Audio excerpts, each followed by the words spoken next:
Hello there, my name is Jonathan McIntosh, and in this video I would like to talk to you about the topic of mask dance performance in Bali, Indonesia.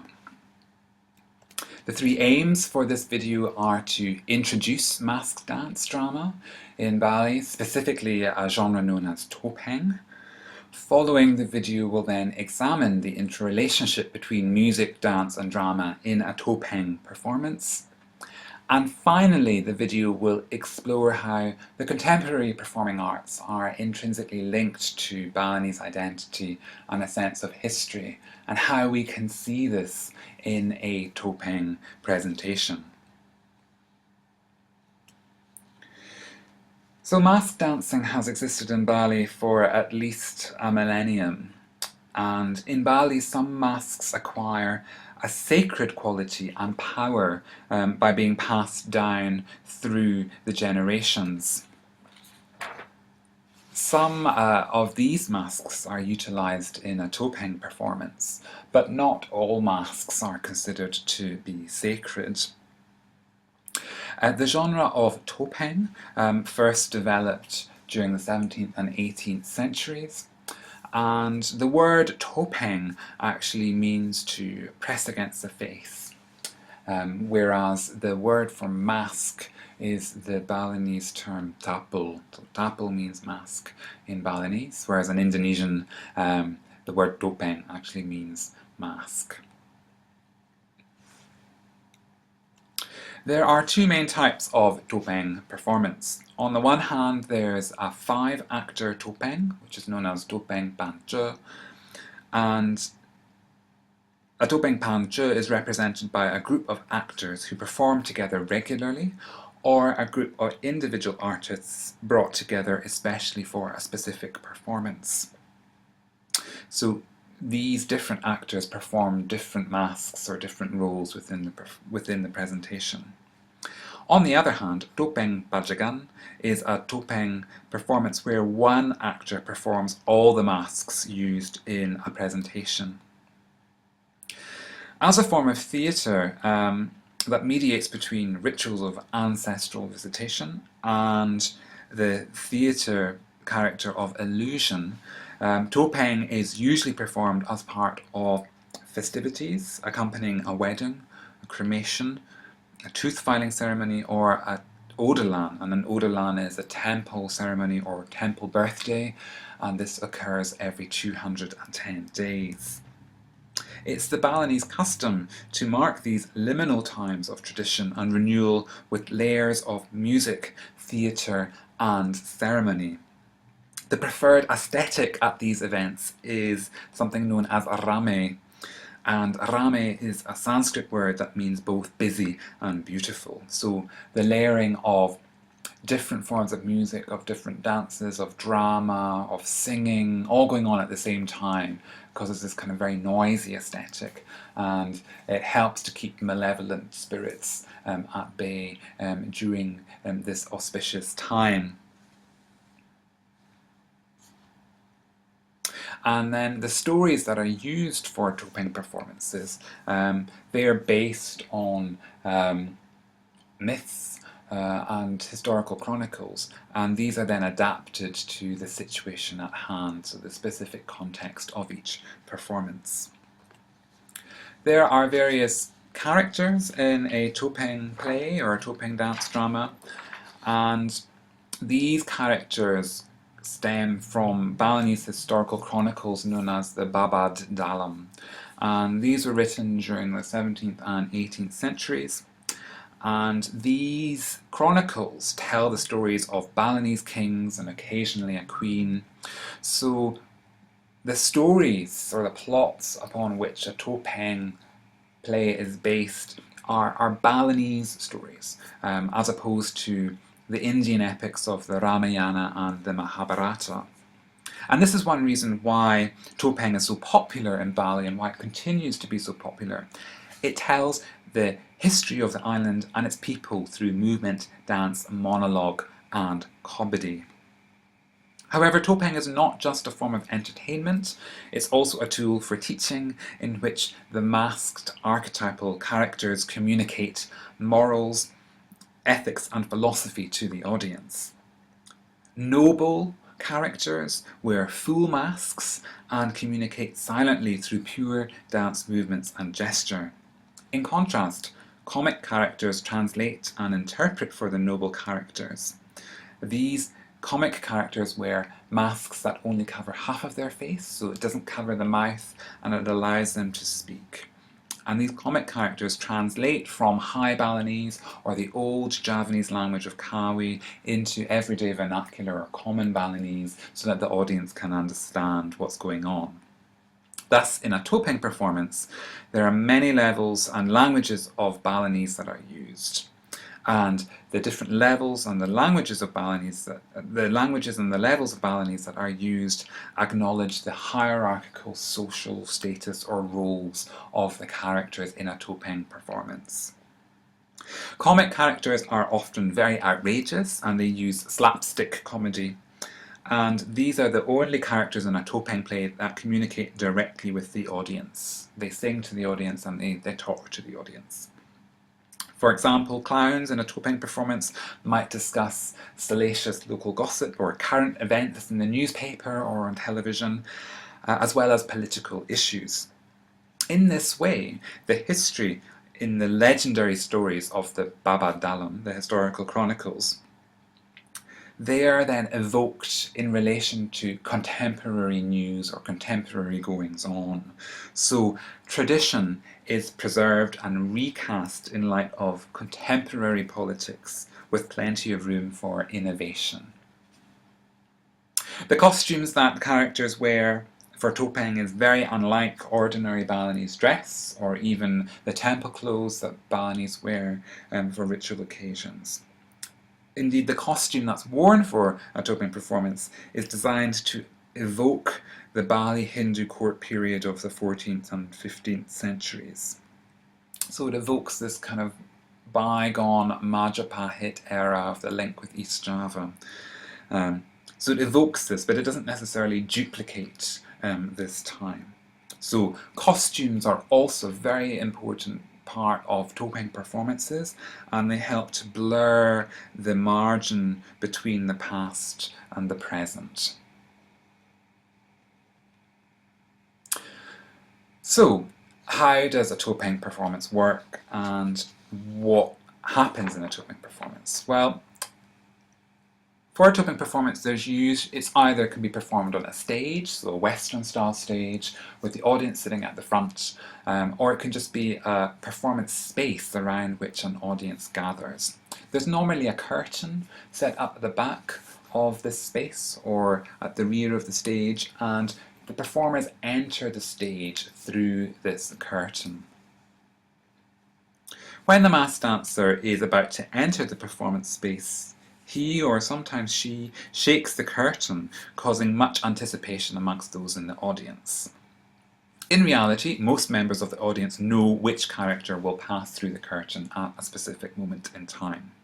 For the music used to accompany each masked dance and the way in which a dancer shakes the curtain gives clues to those in the audience about which character is going to appear.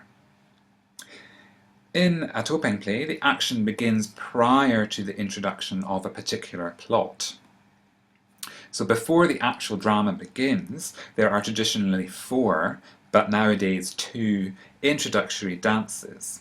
These introductory dances are called bunglambar, and these dances depict historical characters from the Hindu Balinese courts. They include prime ministers, known as Pati, in the royal courts, who then pave the way for the entrance of the king later in a topeng performance. These characters wear full masks and express themselves through pure dance movements. Such characters have no connection to the particular story that will unfold following their appearance. Instead, they are meant to display a mood of wonder and astonishment, as if suddenly you're wrenched from a distant past into the world of the present. So these characters suddenly appear from these historical chronicles in the here and now of the present. The improvisatory format of a topeng performance, however, requires an interactive system that enables the dancer-actor to cue the musicians so that they know what piece to play and when, at what tempo, and when to stop playing. As a result, the choreography in a topeng performance is not fixed. Instead, the dancer dictates the sequence of movements following a general framework whilst all the time leading the musicians to a certain extent. So in order for this to work, for the dancer to improvise within the confines of a specific dance performance in topeng, the dancer has to have a very close relationship with the drummer and the lead metallophone player, the ugal player, as well as the cheng cheng player, the cymbals. And these three performers then work with the dancer in order to shape the performance. So having talked about the historical development of topeng and the progression of a topeng play and the types of characters who appear, let's now move on to talk about some of these characters in more detail. So let's talk about the Penglambar, or the introductory dances, first. Topeng Keras is a strong character, and he has a high level of energy, and this is conveyed through the coloatomic structure that's used to accompany the dance performance. The character usually has a red or a brown mask, and this colour denotes strength as well as courage. In Topeng Keras performances, there are what are known as short and long angsel, and an angsel in a dance performance denotes sharp or quick movements of a dancer's body or mask, where the dancer will move usually from one static position to another. The coloatomic structure that's used to accompany Topeng Keras is known as gilak, and gilak is one of the few asymmetrical gong structures in Balinese gamelan music. So let's look at the gilak gong structure. So the gilak has 8 beats, and you can see that the gong strikes at the end, and the other gongs, which are the smaller suspended gong, the gampur, which is denoted with this P on the coloatomic structure, and then the very small gong, klentong, which is it's hung in a very small wooden frame and has a high pitch. It's denoted with the small T there. For each beat of the 8 beats in the coloatomic structure, the kajar or the kumpli plays on the beat. So it goes gong, tuk, tuk, tuk, dong, pur, gong, tuk, tuk, tuk, dong, pur, gong. And you can see that there's much more action happening in the second part of the coloatomic structure. So this is what makes gilak asymmetrical, and it adds to the kind of tension within keras or unrefined performance or dance styles. The second Penglambar character that's still very popular in Bali is a dance known as Topeng Tua, and this is a dance that depicts a former Prime Minister. And this is a more kind of comedic or character-based performance in which the dancer, the Topeng Tua, the Topeng Tua goes through the performance kind of remembering how he used to dance as a young man. But because he's old, he stumbles and he wipes sweat from his brow, and he is quite comedic in the way that he performs. He breathes heavily with exertion because he can't dance in a style that he used to when he was younger, and he also picks nits from his hair. The melody that accompanies Topeng Tua is different to that which accompanies Topeng Keras, and it's a gong structure known as tabu telu, which means tabu means composition and telu means 3 in Low Balinese. So it refers to the 3 strikes of the gongs that occur in the coloatomic structure before the striking of the gong again at the end of the cycle. So Tableau Toulouse has 16 beats. So it goes gong, gong, boor, boor, gong, gong, boor, boor, gong. So it's a much more flexible structure when compared with Gilak. Again, it's asymmetrical in the fact that there's more action in terms of the striking of the gongs in the second part of the structure. But because it's got 16 beats, it means that the music can and does in a toping performance. It gets faster and it also slows down. And this helps to portray the character in the dance performance. So it's a much more flexible coloatomic structure than Gilak, which only has 8 beats. So the music in a toping dua performance can accelerate from being from a gentle tempo to being very fast, and it can actually be quite frenetic, and then it can gradually slow down. So the melody for topeng dua uses Tableau Toulouse, but the melody spans 3 cycles of Tableau Toulouse. Okay, so it's a very long melody that uses 3 lots of Tableau Toulouse in one rendition of the melody.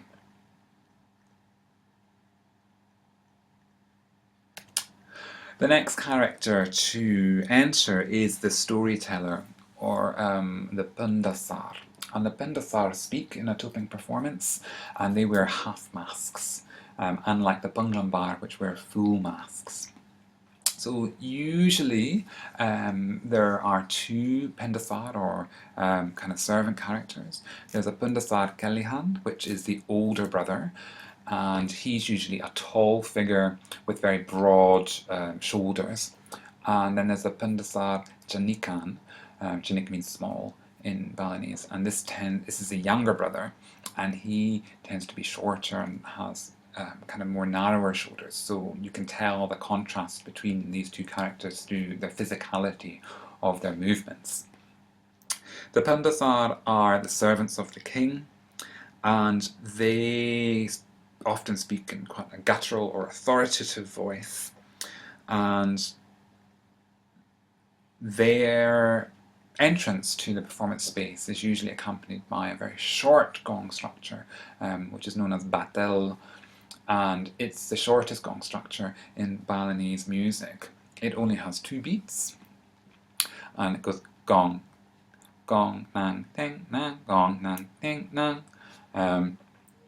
So there's an instrument that we haven't talked about before here, which is called the kalanang, and it's a very high-pitched chime gong, and it plays in between the beats, so the offbeats in batal.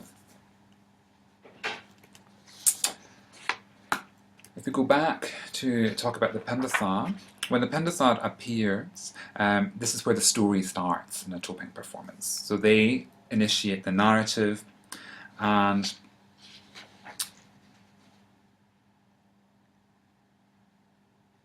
they also help position the story from a kind of historical past into the present day. So Pundasar will usually start talking about a story from the Babandalam, the historical chronicles, but they'll also bring it into the present day by making references to television shows or motorcycles or mobile phones, for example.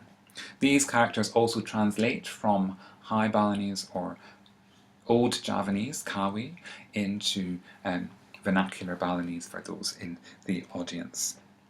The Pundasar also move about the stage quite a lot, and they're characters who kind of feel simultaneously part of the past and part of the future, through their costumes, but also through the rhetoric that they're speaking. And Pundasar are very important because they make the audience laugh, and laughter is a key part of dance drama performances in Bali. So, Following Pundasar, they then announce the arrival of the king, and then the king suddenly appears. And this character is called Topeng Arsa Wijaya, or colloquially just known as Dalam, which means king. The Dalam wears a white mask, which denotes his high or halus status and his also refined position within Balinese society. The Pandasars speak for the king because he cannot speak himself because he wears a full mask. And he performs in a highly refined manner. It's actually this dance is actually really difficult to learn and to perform well. And it's difficult because it's also got a very long gong structure, which is known as tabu dua.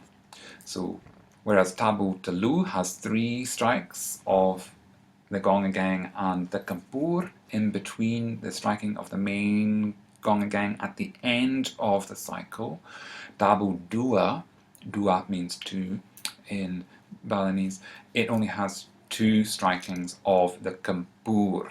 Okay, and that's what refers to the 2 gongs, even though there's also a striking of the klantong on beat 16. Okay, so again, this is a very flexible gong structure. It can accelerate, so get faster and slow down. And dancers really need to know the structure of the music in order to orientate themselves in relation to the striking of the large gong. And when you're in a long coloatomic structure, such as 32 beats, that can be quite difficult. And if you make a mistake, you're out, and then it's quite difficult to get back in, to find the gong, to reorientate yourself. Following the king, then the various comic characters known as bondres appear. And these come on and they tell lots of jokes, sometimes very crude or grotesque jokes, and they appeal to the kind of lewd, very popular sense of humour that the Balinese are partial to. Like the Pundasar, they are accompanied by the batal, the very short gong structure of 2 beats.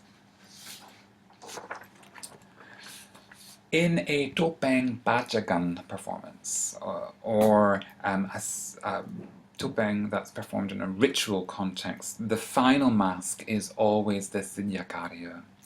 And the Sidyakarya, the word actually literally means to finish a work, and it refers to a ceremony that happens at the end of a performance. So this is where the performer kind of almost takes on the role of a priest, and offerings are brought out of money, fruit and vegetables, for example, and then the dancer is in charge of making this offering to the spirits and the gods at this performance. This mask is incredibly frightening, because you can see that in the picture, and it's a white or cream mask with some very small slits for the eyes and back teeth. And when this mask appears, children literally run away. They're very scared by the aesthetic of this mask. And the Sidyakarya will try to lure children towards him by offering them money. And sometimes the children will take the money and run away, and other times they won't come near the actor performing this mask. So after prayers are said and offerings are given, the Sidyakarya might run at the audience and try and grab hold of a child. And again, this is a very funny thing, and the audience usually laughs at this point in the performance. Sidyakarya is also accompanied by the batal gong structure when he first appears. And then during the ceremony or the offering that's given, the gamelan will perform a different kind of composition. So, in this video we have discussed and introduced the notion of mass dance drama in Bali, and in particularly we've talked about Topeng, the Topeng Pancha, which is a kind of troupe of actors who perform individual roles or individual masks, and they can know one another or they can be brought together to perform. whereas topeng pajagan is where one actor performs all the masks, and topeng pajagan tends to be performed for ritual occasions. Not always the case. And if it is performed for ritual occasions, the Sidhyakarya mask is used. The stories for a topeng are Balinese, so they're not drawn from Java and they're not drawn from the Indian epics of the Mahabharata and the Ramayana. So they have more resonance about a sense of Balinese history. Topeng also demonstrates the interrelationship between music, dance and drama in Balinese performance, where different masks perform to various colotomic structures, and this involves different aesthetics and different ways of moving in order to bring the music alive.